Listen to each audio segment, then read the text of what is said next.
අවුරුද්දක් ඉවර වෙනවා කියන්නේ නිකම්ම දවස් 365ක් ගෙවුනා කියන එක නෙවෙයි. ඒක මතක පොතක එක පරිච්ඡේදයක් ඉවර වෙනවා වාගේ වැඩක්. පොඩ්ඩක් හැරිලා බලන්න මේ ගෙවුණු මාස ටික දිහා. අපි කොච්චර දේවල් ප්ලෑන් කළාද? ඒවයින් කීයක් හරි ගියාද? කීයක් වැරදුනාද? අපි ජීවිතයට එකතු කරගත්ත මිනිස්සු කී දෙනෙක් අපි ළඟ ඉතුරු වුණාද? කී දෙනෙක් අතරමඟ හැලිලා ගියාද? දුකක් ඇති, පසුතැවීම් ඇති. ඒක සාමාන්‍යයි. හැබැයි ඒ කිසි දෙයක් ඊළඟ අවුරුද්දට අරගෙන යන්න එපා. මොකද අලුත් ගමනක් යන්න නම් මල්ලේ බර අඩු වෙන්න ඕන.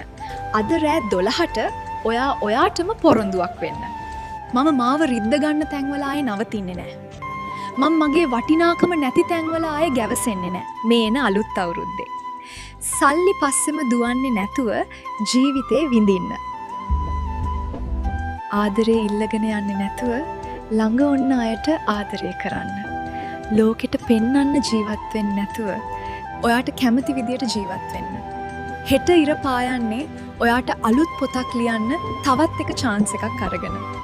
ඒ පොත ලස්සනට ලියන්න පෑන තියෙන්නේ ඔයාගේ අතේ. පරණ පිටු දිහා බල බල අඬන්න එපා. ලබන අවුරුද්ද ඔයාගේ හිනාව කඳුලට වඩා වැඩි වෙන, සාක්කුවට වඩා හිත පිරෙන ලස්සන අවුරුද්දක් වේවා.